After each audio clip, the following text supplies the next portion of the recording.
गुजरात में बीजेपी के लिए भारी जीत की भविष्यवाणी की जा रही है और इस बीच महाराष्ट्र में विपक्ष ने गुजरात चुनाव को कर्नाटक के साथ चल रहे सीमा विवाद से जोड़ दिया है।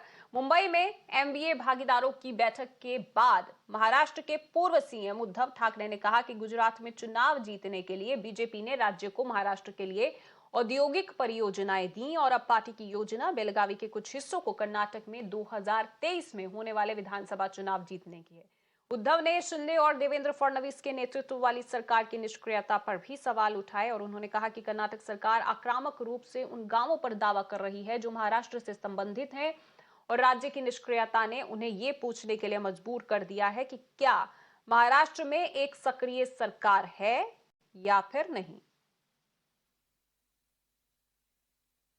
कर्नाटक सरकार फार आक्रमकतेने आपल्या महाराष्ट्रातल्या गावांवरती हक्क सांगते। मी त्याविषयी जी माझी बुलढाण्यात सभा झाली त्या सभेत सुद्धा बोललो होतो की ते अक्कलकोटवरती हक्क सांगतायत, सोलापूरवरती सांगतायत।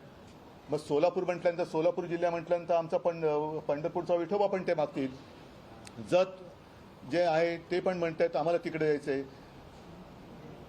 आपल्या राज्याला सरकार आहे की नाही हा एक प्रश्न निर्माण झालेला आहे।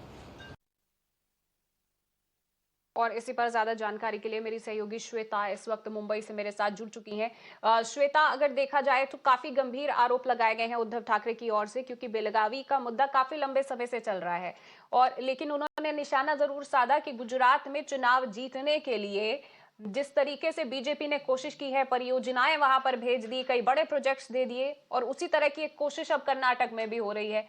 उनका आरोप है कि अब कर्नाटक में भी कुछ हिस्से दे दिए जाएंगे, बेलगावी के कुछ गांव दे दिए जाएंगे।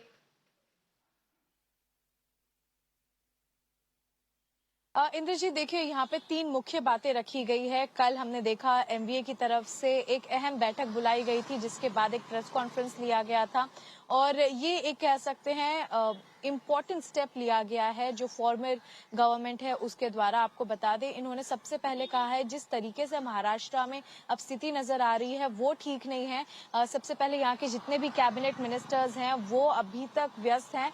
गुजरात कैंपेनिंग करने के लिए वो पिछले महीने से ही मिसिंग रहे थे। इसके बाद उन्होंने ये मुद्दा उठाया है कि जिस तरीके से छत्रपति शिवाजी महाराज के ऊपर रिमार्क्स दिए जा रहे हैं ये बिल्कुल भी ठीक बात नहीं है। जो भी महाराष्ट्र की भूमि में है उन्हें इस बात का ठेस जरूर पहुंचा है। और तीसरी बात, उन्होंने मेगा प्रोजेक्ट्स की बात बार बार लोगों के समक्ष रखी है। उन्होंने कहा कि कई ऐसे अहम प्रोजेक्ट्स हैं जो गुजरात चले गए या जो नेबरिंग बिल्कुल श्वेता, तो मेगा प्रोजेक्ट्स पर लगातार सवाल उठाते रहे हैं और वही मेगा प्रोजेक्ट्स पर अब भी सवाल उठाए कि इसी के दम पर उन्होंने गुजरात में उनको जीत मिलती हुई दिखाई दे रही है। बहुत बहुत शुक्रिया श्वेता आपका इस तमाम जानकारी के लिए।